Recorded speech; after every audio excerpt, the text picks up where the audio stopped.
Kia ora koutou, Marcin Inoa. Thank you very much for coming to this session today. My name is Marcin. I have a computer science and legal background. I've been living in New Zealand for more than 10 years now. Was serving New Zealanders as a university lecturer at Victoria's Law School, as a founding member and well, 2 times chair of Privacy Foundation New Zealand, and also as a public servant. This presentation should take about 35-40 minutes, and there will be time for your questions or discussions at the end. I won't be looking in the questions at your questions earlier, but please feel free to put them in the question box. The presentation is recorded. Afterwards, you will be able to watch that recording from the OPC website, or they will probably post it on YouTube. And the slides will be on the websites as well. So I guess that's probably all the organizational information. So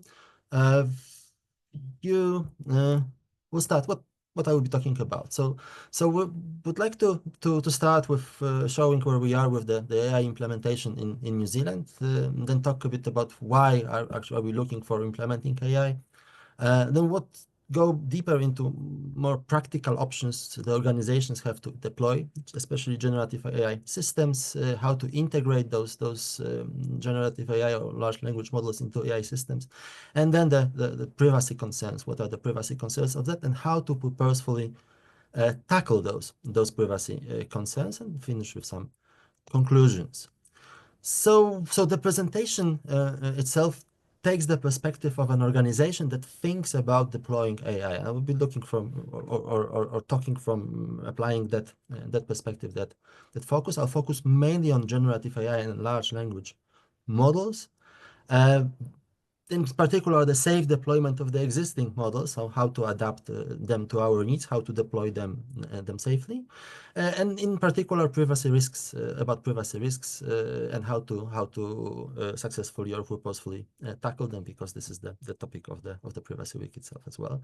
I won't be talking much or almost anything about agentic AI. That's the autonomous systems that are built on top of the existing models. That's because that's well, quite a new thing, right? On the one hand, but also that brings additional layers of complexity. So I just don't want to touch that at this point. Just for the sake of what's an AI, I use the OECD definition. So it's a machine-based system that infers from the input how to generate outputs, so predictions, content, and so on. That's just to make sure, like a former academic, I would like to set the scope at the beginning, at least, to make sure that we know what we are talking about. So where we are with AI implementation, and well, the reason for the presentation comes well, from my observations and on the one hand, the development of the AI systems globally on the one hand, and on the other hand, what's the New Zealand state of its adoption? What's the discussion in New Zealand is about? So looking briefly at the numbers about our attitudes and use of the AI, and those numbers are from KPMG survey this year. We see that well, the low number of trust, acceptance, or optimism about it, a rather high number of people who are concerned or worried about this. So we tend to be less trusting and more concerned about AI, and comparatively with the rest of the world, or at least those countries, quite a large number of countries that were taken into account in that study, we are probably more worried than the much of the world. Further, it's not in this number, but in the survey, our regular use of AI, knowledge levels and training are also among the lowest. And my thinking was here that it confirms somehow my observation about the discussion, where we are in the discussion, putting aside the AI hype. We somehow normalize the discussion, explaining why using AI is not the best idea. And I think it's a wrong direction. I think it's a good moment to shift the focus of the discussion. But if AI implementation or introduction is a change management challenge or exercise, we seem to be collectively in a phase of resistance or denial, and we need to be successful in that change. We basically need to bring people with us, which doesn't work, and for some reason. And that's why this presentation is more about how to do it, how to implement AI in a way that should purposefully and successfully tackle privacy risks. And yeah, and probably I'll be you will see in the that I will be highlighting the meaningfulness or significance of actually all those trainings, AI literacy, and we're bringing people on the challenge with us. So going further, why? I don't want to go deeply through why we could want that introduction of the AI. There are many promises here. There are some very industry-specific gains. So, for example, software development uses heavily AI for coding, or drug discovery for all the pharmas. AI is very helpful or very productive in drug discovery, for finance, use it for fraud detection, lawyers, many lawyers use it for contract review.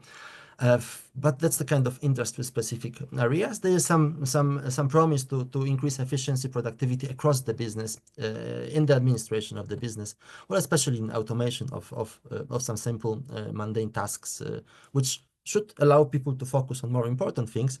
Yeah, it would give some time. Well, how people use that time is another question.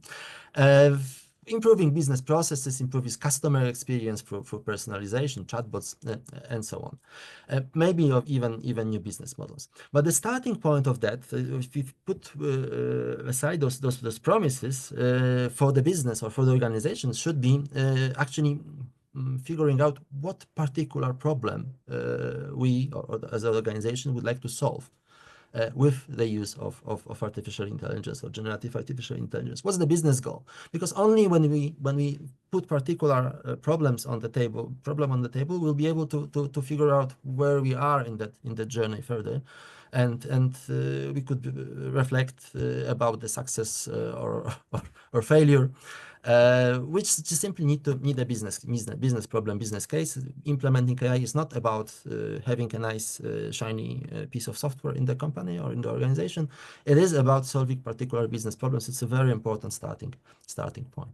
Having said that, it's the organizations are put to some sort of dilemma, because well, all those artificial, maybe not all, but many artificial intelligence or generative artificial intelligence solutions are actually freely available on the website for everyone, and including the employees. So those open web services are used by employees. They bring them to the work. That so-called shadow AI, with different surveys show that 50 or even 80% of users, depending on the survey, are actually already using their own AI at work, which puts the employers at some particular, not really the best position to really forbid use or disallow use generative AI, because people using it anyway, because they find it somehow useful. So the other option is forbidding is not really a way forward, probably. That's my opinion. Partially allowing it, like it is in many places in New Zealand right now, so allowing it for proofreading, ideation, for example, but forbidding it using for other goals is also not really the best thing, because the company or the organization doesn't own the problem, doesn't control the risks related to that. So probably the best idea is to enable that those generative AI tools, but controlling the risk and providing people support, with people guidance, and helping them, showing the way how to use those systems to going back to particular business problems.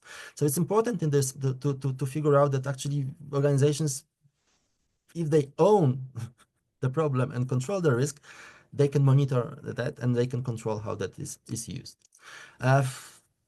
What's the generative AI system in the company looks like, and how to think about that? It's just kind of maybe complicated picture, but basically it's an LLM model, which can be internal or external or hosted somewhere, that is embedded into a bigger AI system. So the user, which is asking that system a question by the means of the prompt, can either use the web interface directly to that LLM system, as we can see here, or use that prompt with some what I call it input and adjustment and system that may actually support and retrieve additional context or refine that system, and also serve us as a sort of some sort of safety safeguard or risk management safeguard, and then sends this to the LLM system, which sends some or gives some output, which again might be somehow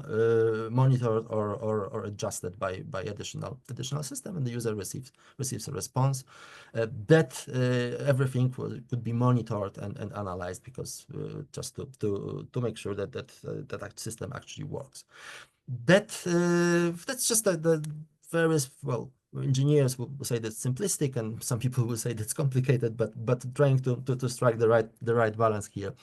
What options or practical options of models of AI use we have? Well, we can use those software as a service, models or large language models deployed by the providers.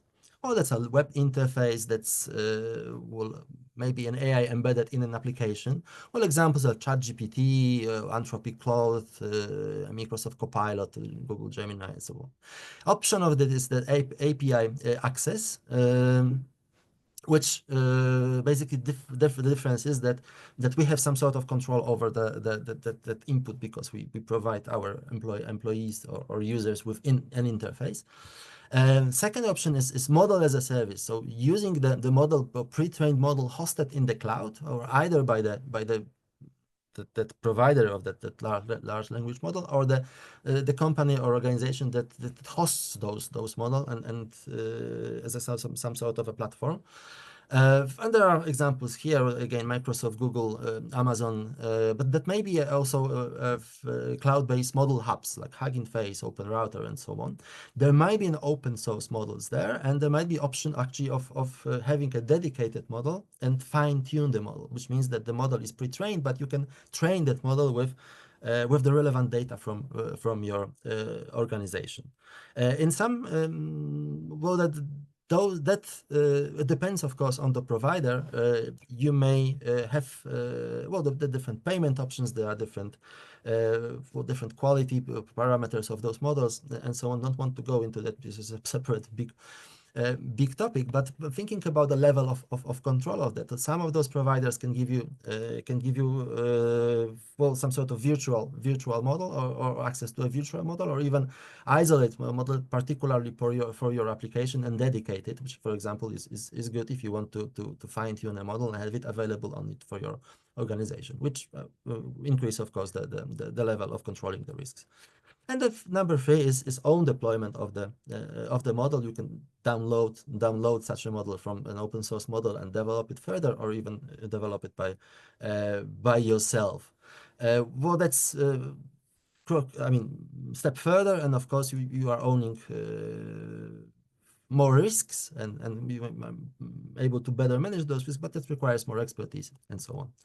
So just wanted to focus a bit more about one particular element of this model as a service, but which is called grounding. Well, not only model as a service, but if we have more control, not just the web interface to the model, we may try or we may improve the quality of the AI system, improve accuracy, availability.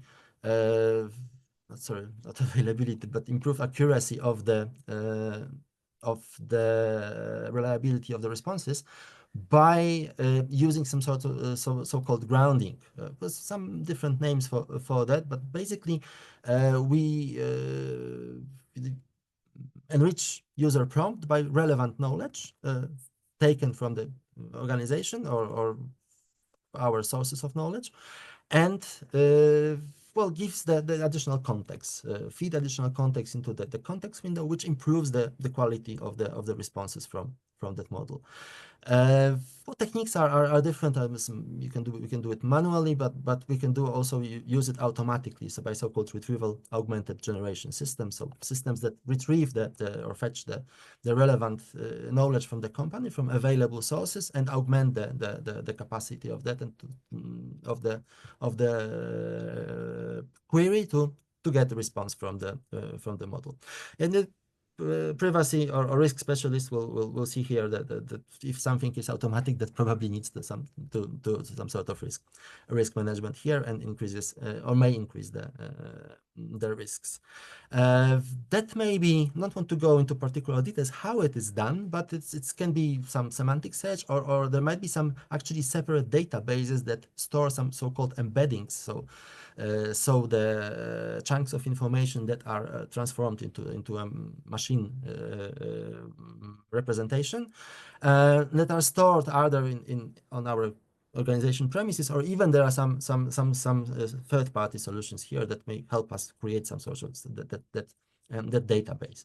So long story short, we can adjust use of the AI to our organization, increasing the quality, but that may come with some additional effort and additional expertise and additional systems in place. What are the trade-offs if you look at those different solutions? What are the trade-offs? Well, each of those options has a distinct data flow a bit and a level of control.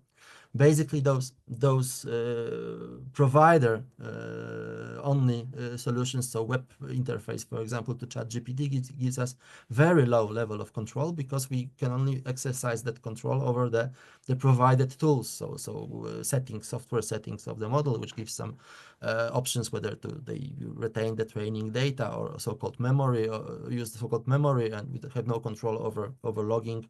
Well, unless actually we implement it in our network. Developing the model, as I call it, surroundings, so those systems which are actually built on input and output of the model, starts to give us more control and potentially better risk management. And finally, building on model gives maximum control, but also introduce some additional challenges. So you need to own all the data problems, so training data, and you need to have a lot of expertise and put in place full AI governance processes for implementing such a model. So what are the typical privacy concerns in that? And they are usually your privacy concerns usually are related to personal information or personal data. Actually, we'll have a speech tomorrow about it with a friend of mine, which goes slightly further along that line. We need to, because personal data reveal information about the individuals and it may create harm. So we need to, finding privacy problems in particular, we need to look into the data which is used by the model, how the model was trained, what's going into that input, and what's out on the output. So training data are important here for training, testing, validating the model. And if you are not building the model, you actually have to rely on the model providers, either the providers or those who are the original creators of the model, if you directly, or providers of those software platforms. So check the model scorecards, ask the providers how the model was trained, and so on. But what could be the problem with training data? Well, they may convey biases. There might be gaps in data that decrease model performance.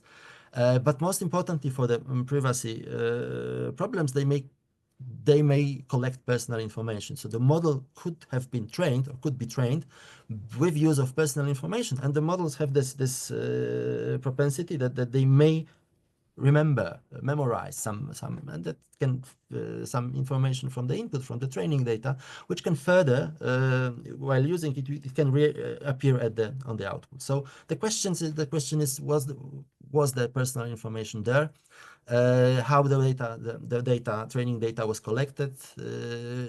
Have they cleansed or anonymized that, and so on? And there will be different answers here.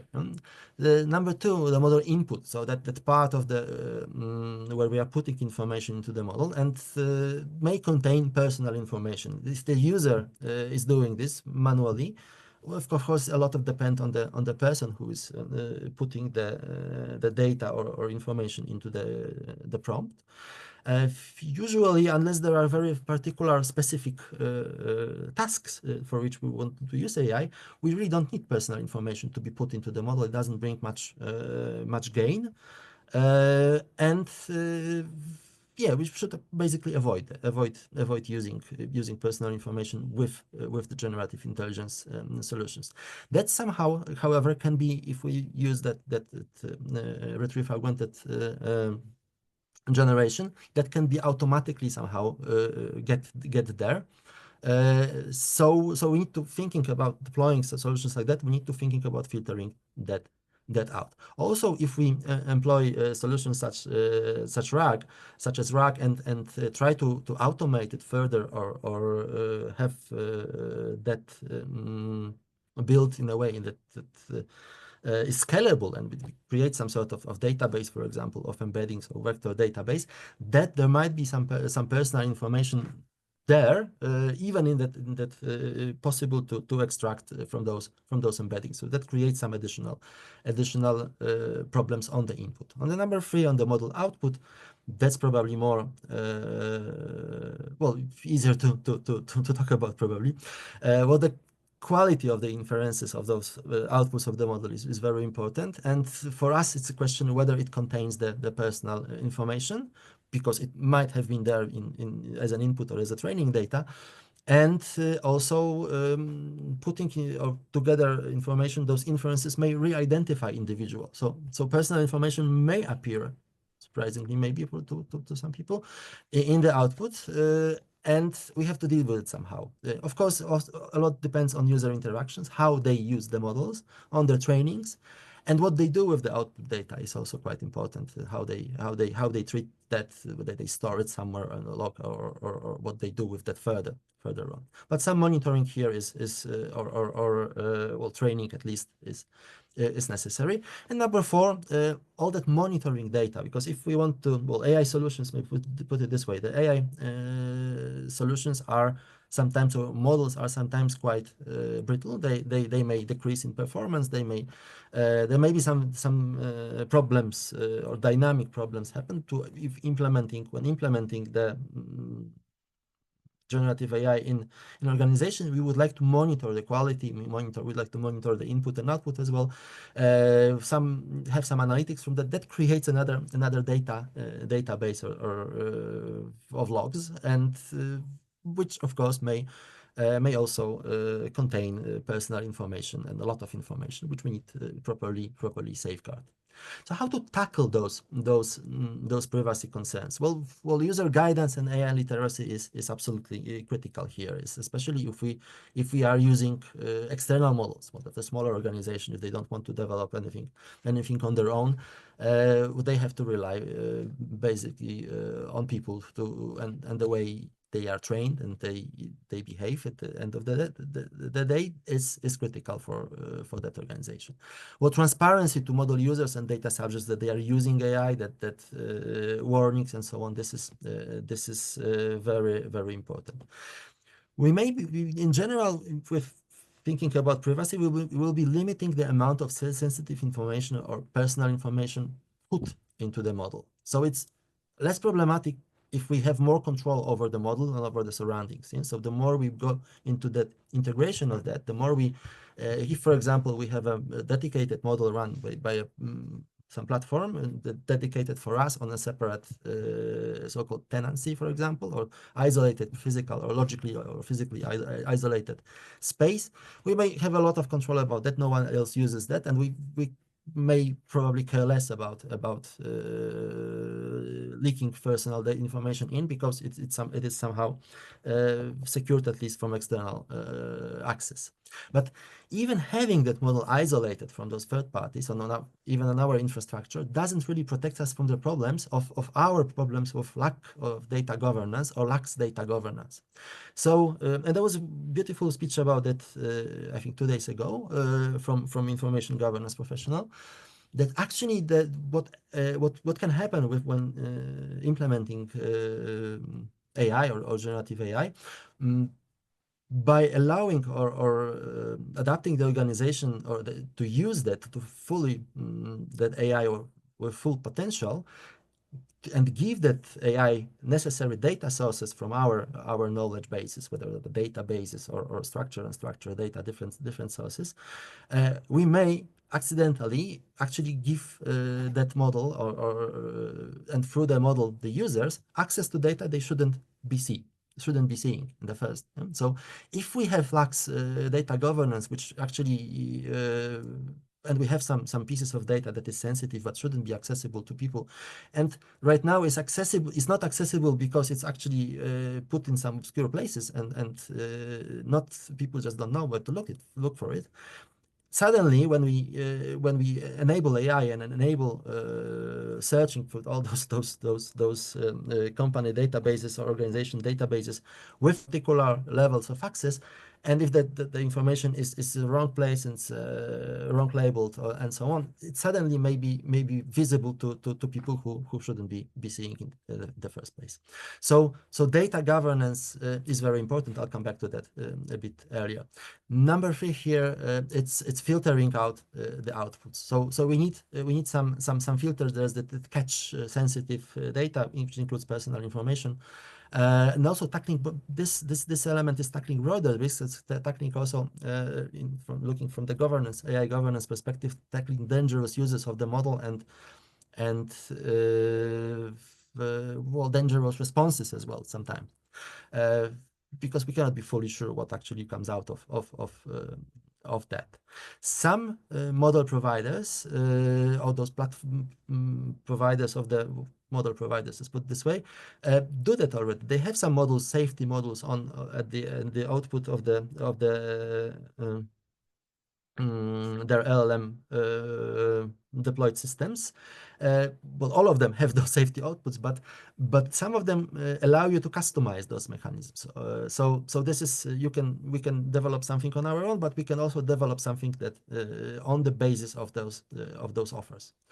And number four, that's the logging or monitoring data, which is or should be collected. Well, we should probably employ some data minimization strategies here, which allow us to collect as that data for our legitimate reasons, but also minimize that because it creates or it may create completely unnecessarily attack surface for either internally or for people who can get into that. And of course, secure storage and so on. So security problems.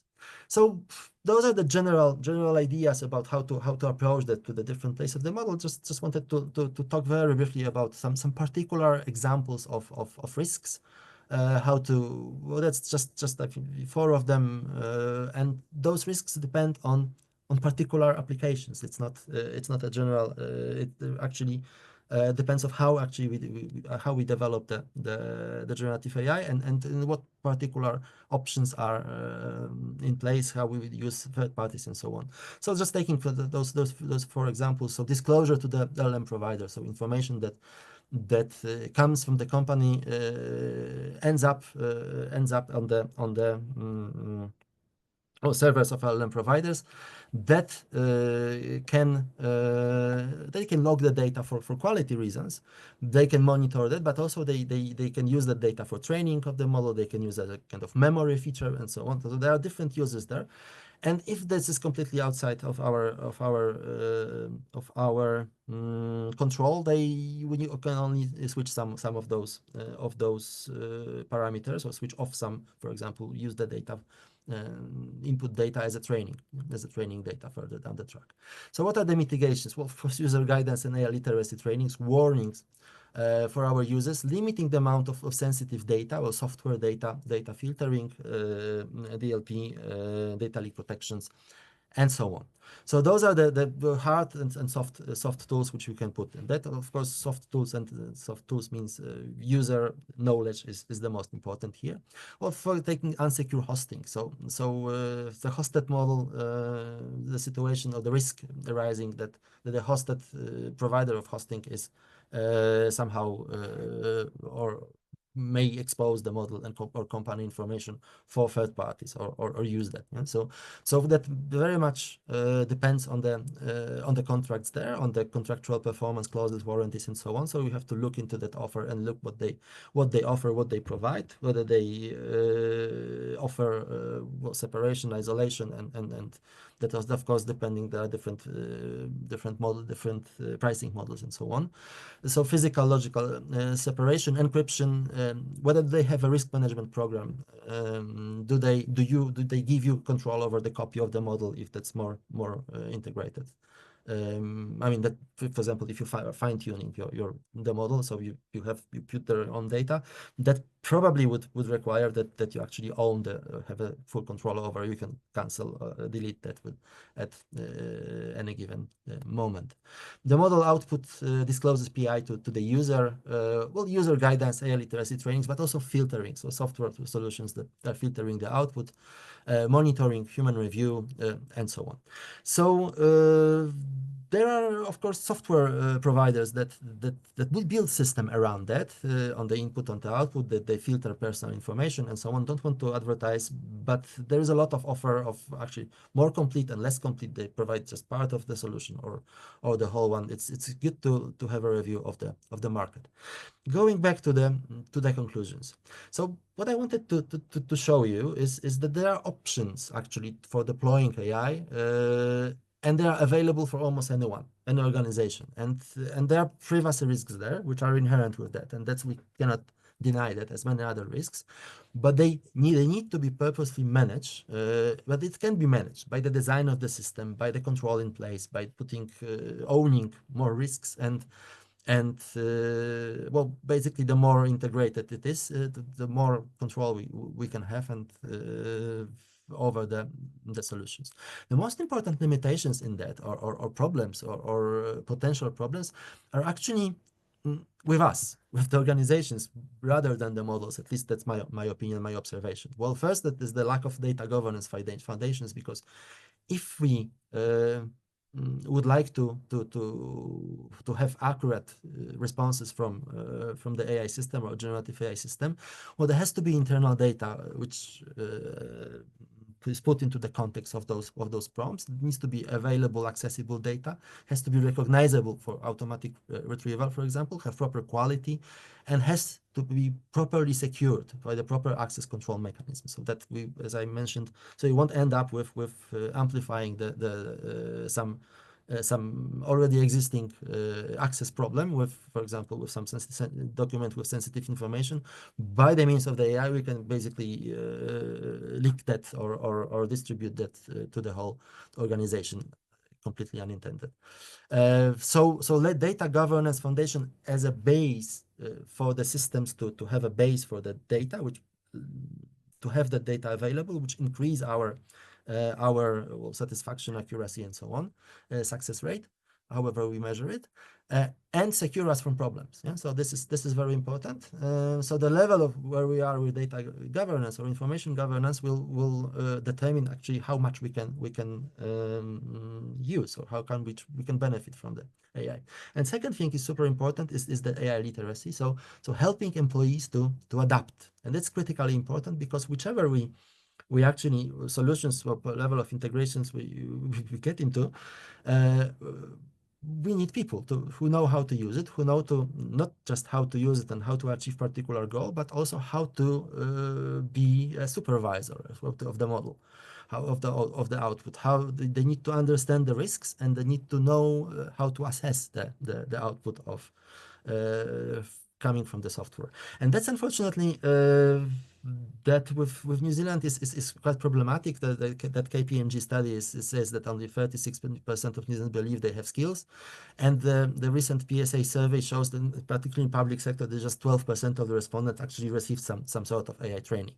So we are really not there yet, I think, but there is a lot we can build on, and kind of reiterating what I started at the beginning. We looking at the data at that, we need to start talk about how.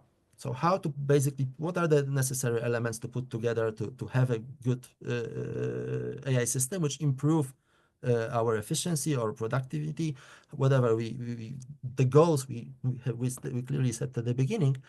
And AI is a change management process, whether we look at it from the perspective of the society or particular organization, and we need to bring people with us on that.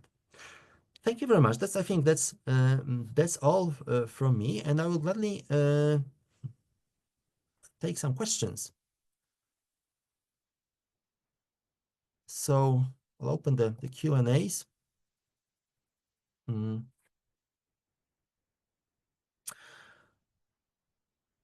It would be great to overlay this table with the deployment of offering. The disclosure of the LM provide risk is more of an issue with the mass deployment than SaaS because yes, this is simplification and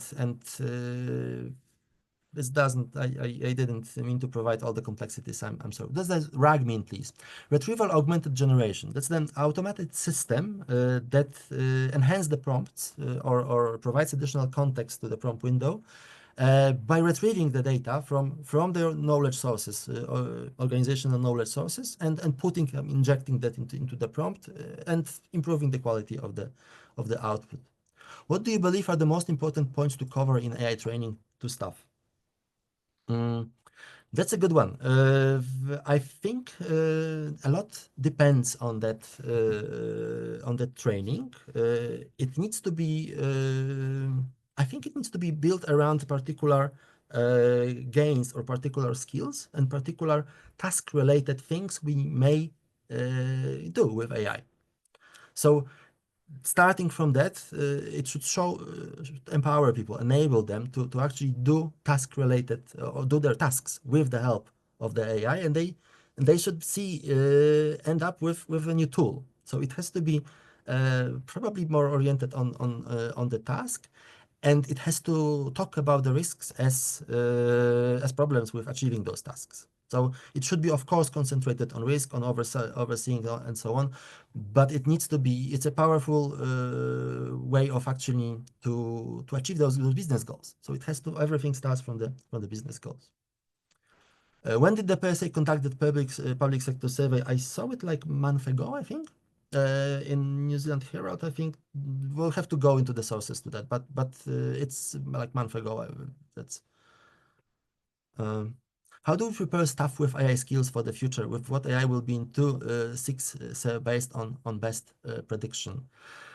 Yeah, it's a that's a difficult question because well, it's developing quite quickly, and well, skills may change. I think we should focus on what we have. If the solutions we are implementing, so if, for example, staff will use AI for particular business problem, which is, I don't know, searching, detecting fraud in a large databases related to, or including some unstructured data, or I don't know, invoices or whatever we have there, that needs to be skill which actually help them quickly get to the source of problem, detect those anomalies, for example, if this is the goal of the system, but also to question how to deal with if the model provides incorrect answer, or how to check the answers of the model, and so on.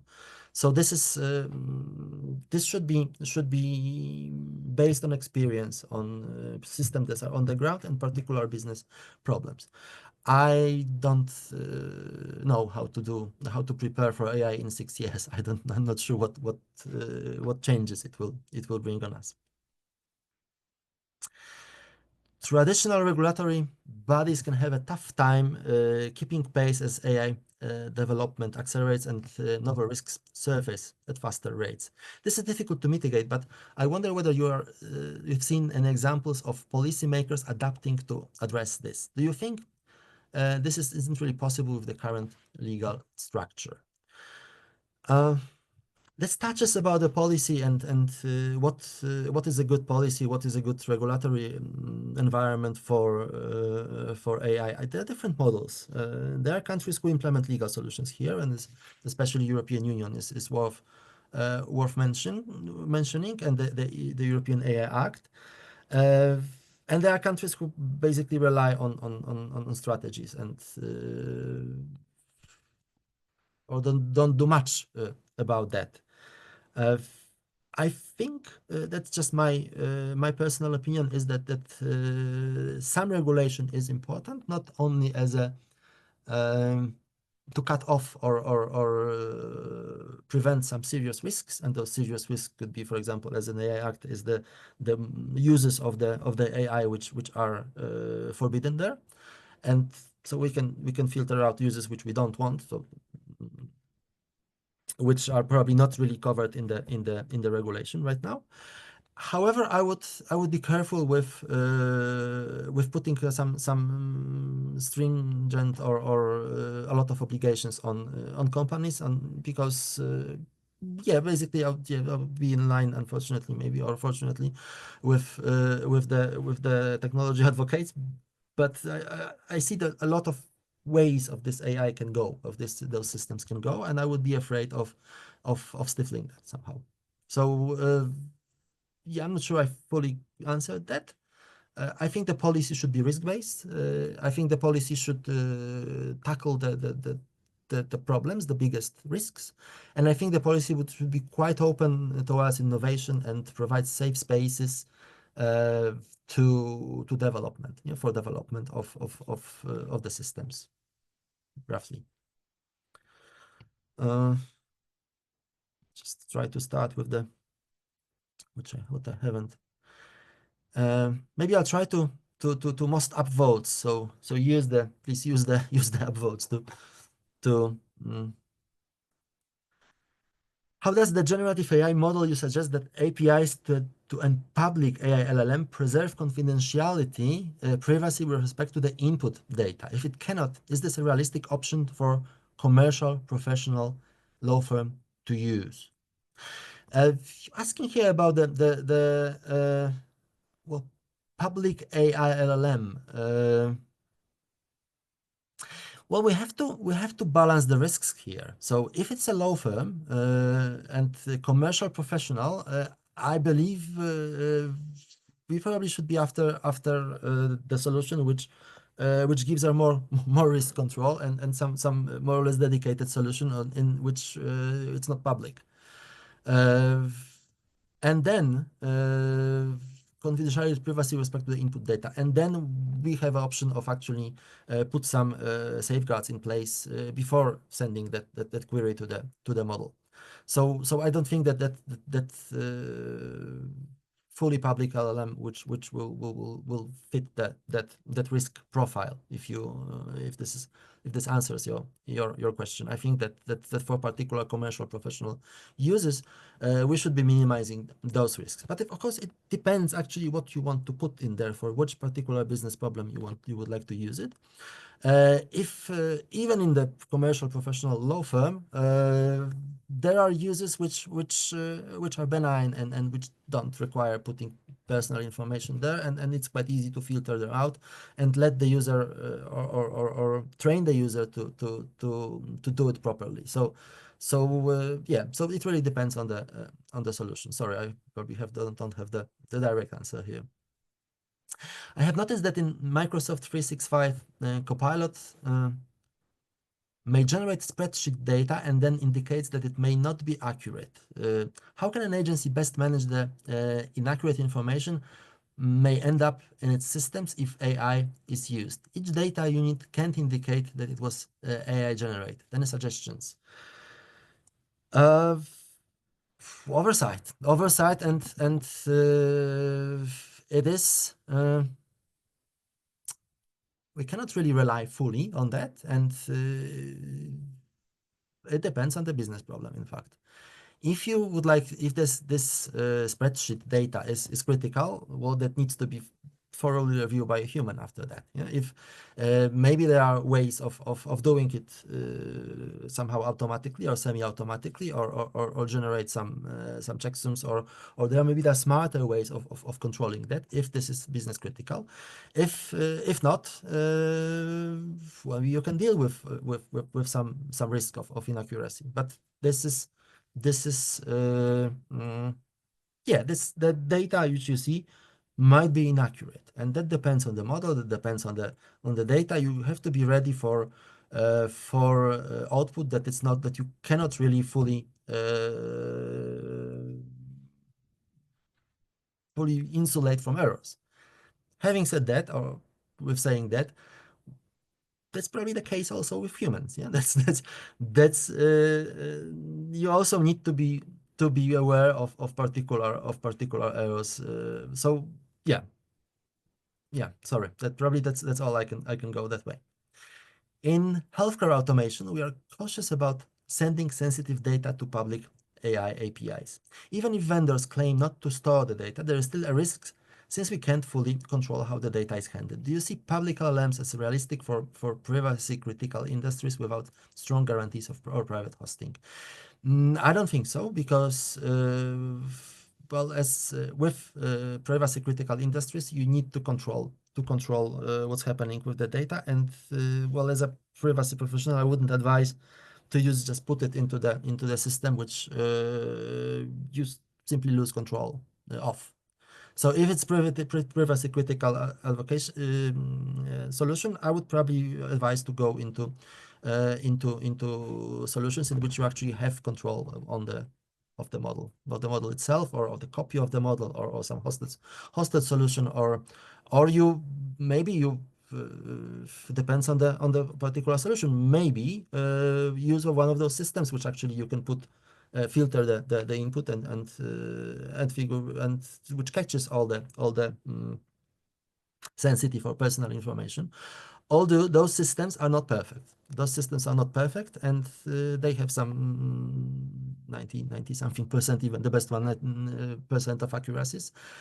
And because the nature of the personal information is not only the direct identification, so name, surname, and things which can directly identify a person, we can put into the model data which will indirectly identify a person. It may come up later that the person is identified. So yes, I see the place for some sort of hosting or cloud hosting, or developing, getting deeper into technical integration, and actually having some model for the organization. That's at least my opinion. Where am I on that? In healthcare automation, how can organizations balance data minimization principles with the need for large data sets to train AI models while still complying with privacy regulations like HIPAA or GDPR? Mm,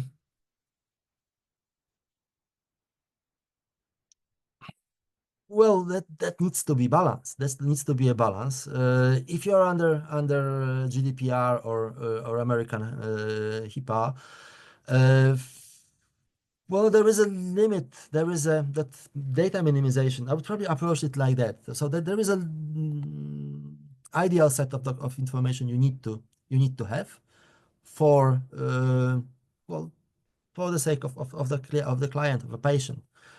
And then the question is, what the need for large data set really means. Yeah, how much you can put into that model. You can put into the model. How can you anonymize or de-identify those input, and how much you can rely on maybe synthetic data in this respect, yeah, as well. So it depends on the problem and the model, what you would want to achieve. But I would probably start with the data you have, because you have the data minimization anyway, and start thinking about what's possible with the data to achieve with the data which is already using those data minimization principles uh, to deploy. And if not, I would use for synthetic data probably. Yeah? So that's at least how I would kind of, from a very very very uh, mm, helicopter view, let's say, yeah, a very very general view approach to the problem. But it really depends on particular solution. Okay, I think what's more. What privacy governance considerations should be taken into account when automating patient risk prediction? Uh, Using machine learning models, especially around explainability and patient consent. Well, that's a nice one. And this touches more AI governance really than privacy, I would say. Mm, Patient risk prediction, is it depends what's the application here. Do we triage people, or do we do it in real time, or do we do it for the sake of, for example, of priorities and so on? I think that's my opinion, and a good question to RPC. I think people should know that you should be transparent that we use that. But I think that that absolutely critical solution. If we are using AI, it should be heavily supervised because we actually implementing this in a, well, of course, depend on the solution, yeah, between on the particular business application in a very critical space in which actually decide about the human life. Yeah? So this is really high risk area, and then starting from that. We need to think about how to review, how to check that, and how to make sure that the human is making a decision at the end of the day, and that properly trained human, not biased to the output of the model. So yeah, this is really high risk area. Have I answered? Yeah, review, making sure that the models, if they are properly trained, that the output is uh, supervised, that there is a human in the loop, surely, and that the decision at the end of the day is human. Some monitoring and analysis of that as well. All right, let's. This is taken. This is taken.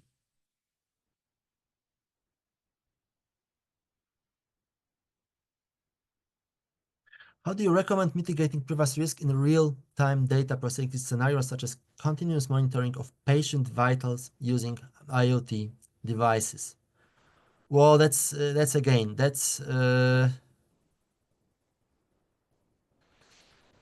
well, a dedicated solution. Surely that's streamlined. I don't think that we actually a closed system, dedicated solution, closed system. I don't think generative AI is here and anyhow applicable. Uh, and then the closed system should be streamlined for not just quality but also time of response. So yeah, and privacy risks. Yeah, then we have little or no privacy risk. If these are IoT devices, they'll probably talk heavily or a lot with security people about that. But it's also kind of very high level advice if I can give any sort of advice. Yeah, I guess probably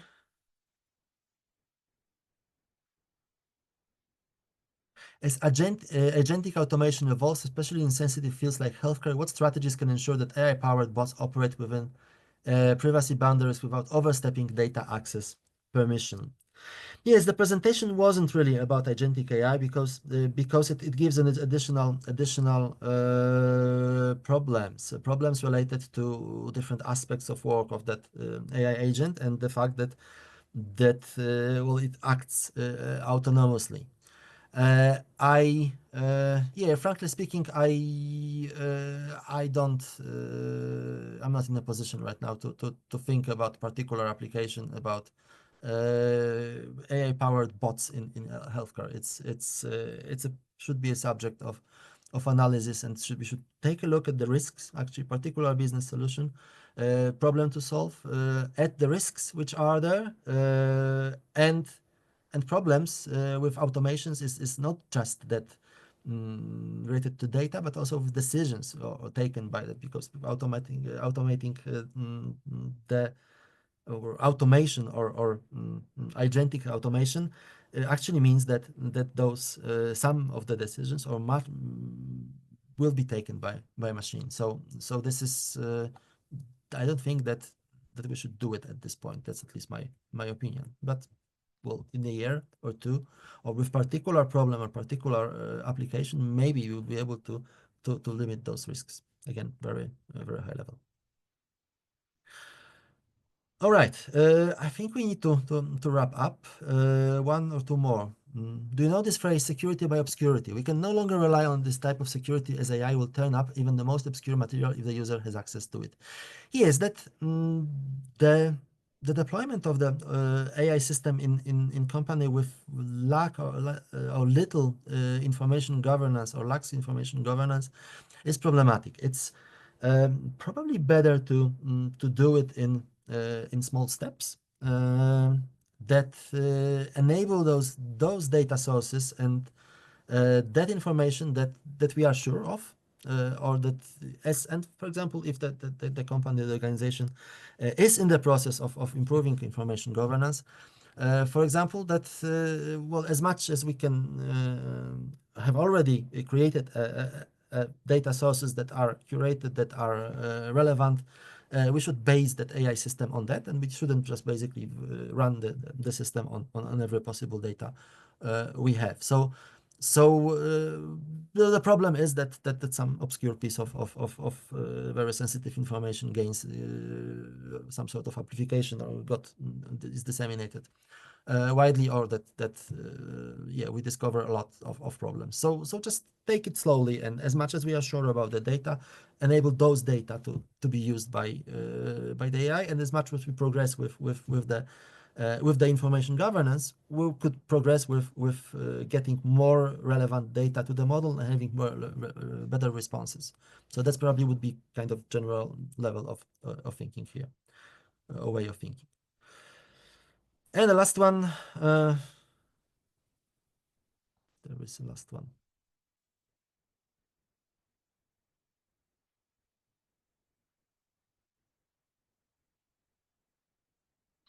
If you correct an answer generated based on knowing its inaccuracy or interpretation of interpretation, and the model acknowledges and corrects itself based on information you give it, how do you guarantee that it will consistently thereafter generate the correct responses in the future? Uh, it needs to be checked actually with maybe it requires some retraining, for example. It may require some retraining. It may, not always. Well, maybe starting from that, you cannot guarantee 100% that it will consistently generate the correct response in the future or in the anyway. Yeah? But you can improve the accuracy by finding the problem and finding that or retraining in the first place, well, as a last resort. Yeah? So this is. Mm, yes, we operate in an environment which we don't fully control, and those responses can be only as much controlled as the systems or people we put at the end of that, and will use it. So we need to be ready for inaccuracies, and users or of the systems need to be ready for inaccuracies. From kind of on a cheerier note, the funnest, maybe the funnest thing which I read recently about AI was that the Google system that was responding for finding explanations for the English idioms which don't even exist, and so the Google idiom found the idiom "you can't lick a badger twice," which completely makes no sense and doesn't exist, and that was supposedly meaning that you cannot trick someone twice, and it was with full convincing, very convincing in showing what exactly does it mean. Of course, it's not. It doesn't mean anything. Yeah, but at least sounds funny. Thank you very much. We've run out of time. Thank you very much for participation, for the questions. Well, if you want to continue the discussion or yeah, open to contact, feel free to drop me a line and we could talk. Thank you very much. Have a wonderful day. See you.